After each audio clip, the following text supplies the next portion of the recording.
Good morning, peeps. Welcome to another vlog. It is officially week 8 of plumbing school, which means we are in our final week. We are wrapping up all the final things that we need to do. As of last week, I performed my backflow written test. I got it back this week and I passed with an 84%, which means that I'm moving on to the next phase, which is today, which is the practical. I have to go into class. I got to show him that I know how to test a DCVA, an RP, and also a pressure vacuum breaker today. And if I pass all those, I am officially certified for backflow, which means I could go out into the field and make sure that these sort of devices work and function correctly. Aside from that, it's just been a ton of studying and a ton of things to do. But overall, the week's been kind of quiet actually because it's reading week right now. So the school's been kind of dead actually. Anyways, let's get to school.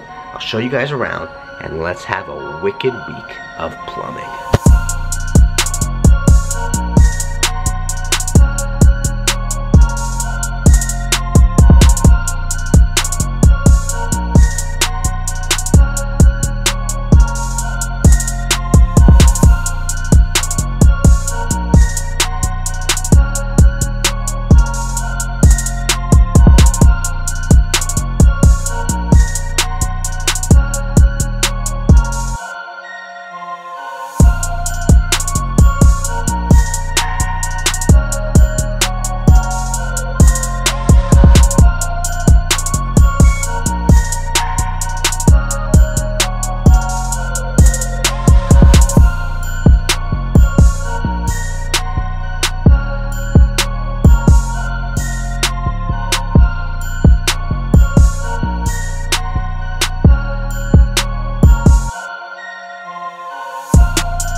day in school, and as you can see, it is dead, and it's only 3:50 right now. We're dealing with a storm outside, so this is the 4th storm that's happening during my 8 weeks of school, and I'm currently studying for the test. We had our final day of class tomorrow, which is Thursday. We're not going to have any class essentially, so we're just going to go ahead and take the day for studying and go into the library, as they say. And right now I'm going to show you what I'm doing. So we made up a bunch of cue cards with questions on the one side and answers on the other side. So this is the easiest method for me to start studying a very large volume of information. Normally when you get your weekly tests, it's a lot of information, but it's enough information to sit down and write out the notes a million times until you have it in your mind. But now when you're taking the entire course and you're trying to study the entire course, I find it's easiest to write down these. That way you can go through them, and that way it's faster as well, and you get it lodged in your head. And the ones that you get right, you put to the side on one side, and the ones you get wrong, you put to the other side. And the way you work it is you keep cycling through the ones that you get wrong until you get them right. And then once you're done all that, you start from the beginning, double check and triple check that you have it lodged in your mind. And one thing that I find really interesting is that when I start studying with buddies, what I'll do is I'll pull these out and I'll start asking them the questions. And the awesome part about it is that as they're trying to answer, I'm also answering in my head, so I'm still studying as they're trying to figure out the answer. That way you're helping them, and that way you're helping yourself at the same time. So that's the game plan. That's what I'm gonna do. Let's do this.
Peeps, it is officially March 1st, and it's officially final exam day. Wish me luck, and we'll talk to you guys right after. Let's go. Peeps, week 1 of advanced plumbing school. Let's go. Good morning, peeps. Welcome to another vlog. It is officially week 2 of plumbing school. Peeps, welcome to another vlog. A couple of things I want to tell you. This is week 3 of school. Good morning, peeps. Welcome to another vlog. It's week 4. It's Thursday. Morning, peeps. Welcome to another vlog. It is officially week 5 of plumbing school. Peeps, welcome to week 6 of plumbing school, of advanced plumbing school. Peeps, good morning and welcome to another vlog. We are currently sitting at week 7. Basically, everything is coming to fruition.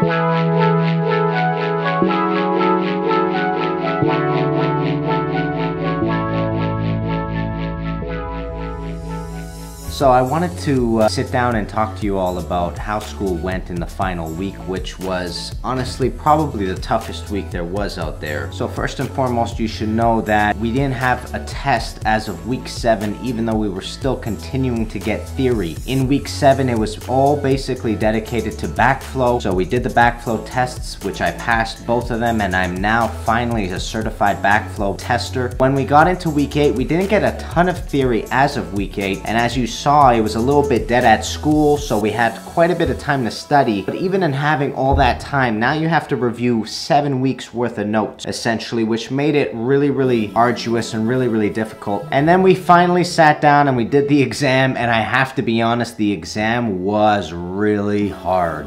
It was a root canal. It was not easy, it was quite difficult, and actually a lot of people, including a lot of cleverer individuals than I, walked out of that exam feeling totally distraught. And and sadly to say, it was my lowest mark in the entirety of the class. I ended up getting 64% on the final exam, which was really depressing. But when I found out that my peers were also getting similar marks, I sort of sat back and I went, okay, it wasn't just me that felt it. So I got 64%, and I was walking into that exam with a 82 or 83 or 84, and that's 64% brought me down significantly to a B at the end of the class, which I'm happy about the B. It's still a good mark. I was really right there with the A's, but unfortunately it bumped me down. I ended up passing my backflow, as I was telling you. So overall, the year went well and I got some decent marks, and I'm really proud about that. And you know, in watching this video and watching it come to fruition, finally editing it so I can see the whole transition happening, it was really nostalgic for me. And as I sit back as a certified backflow technician and tester now, and also I have some really great news to tell you all. As of 2 days ago, as of May 28th, 2019, I was officially licensed as a plumber. So now I am a Red Seal Journey person here in Ontario, Canada, and this was really great news for me and the biggest milestone of all what I was able to reach, which I'm really proud of. So watching this entire video and the entire journey that took place was really kind of awesome to see, as I was just getting certified and becoming a licensed plumber here in Ontario. But like I said in a lot of the podcasts that I've been doing, there is a separate video that I'll do just for the licensing, because I did document a lot of that process. So if there's one thing that I can say as sort of like a closing remark in regards to school, school was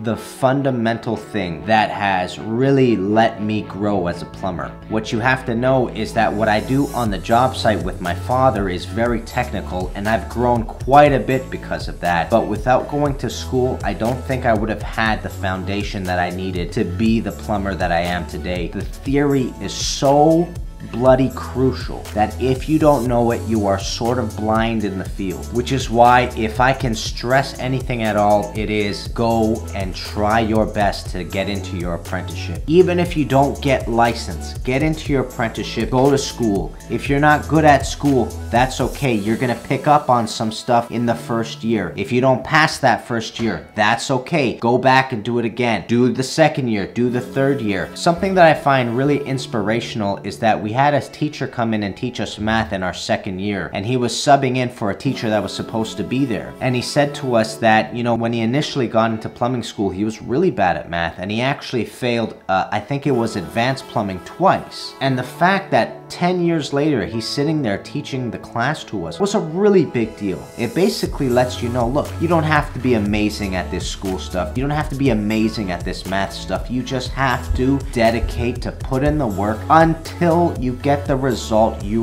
want. You know what I mean? And that is the most crucial thing that I think you should take from these videos. Yes, I have an extensive history in schooling. I did get an undergraduate degree from university, so schooling is something I'm comfortable with, but just because you might not be does not mean you don't deserve to be licensed. Go to school, learn the theory, find out why pipes are sized the way they are, find out why plumbing systems are engineered the way they are, because by doing that, you're gonna be just more powerful as a service plumber because you'll be able to sort of figure out what's happening behind the wall, and as a new construction worker you'll be able to size drains before you even get to a blueprint. And that's all I can stress to you all. If you can do it, do your best to get your foot in the door and get started on your apprenticeship and try your hardest to get those marks. As I've said in the past, I am very proud to be a plumber, and plumbing has really opened up a lot of doors for me and given me the opportunity to be able to do this with you all right now. Plumbing has given me all the resources that you see in front of your face right now, including this house, including this camera, including this microphone, including the computer I edit on, including the GoPro that I shoot the videos on when I do the hands-on tool stuff. All that stuff came from plumbing, and like I said it before, I owe all that to the pipes. So do yourselves a favor. If you're passionate about this and you really want to get into it, start applying to jobs, start knocking on doors, and start finding out what you can do to get your foot in the door, and then move on towards getting licensed. Peeps, thank you so much for joining me on this journey and constantly being a reminder that you guys want this content and that you enjoy it and appreciate it. I love all the comments you've been leaving me, and I love all the support you've been giving me, so thank you so much for giving me that motivation to be able to keep working hard for you all. Let me know down in the comments below where you all are at in regards to getting licensed or starting your apprenticeship or wherever you're at in the game, because I'd like to know where you start so that down the road in a few years you can message me again saying, hey, I actually just finished my apprenticeship, or hey, I just got my foot in the door. I'd love to find out about your journey, because that's the whole point. Let's start making connections this way. So peeps, thank you again for all the love and support. Like, subscribe, comment below, and I'll see you guys very soon. Kenny Molotov, guys. Peace, baby.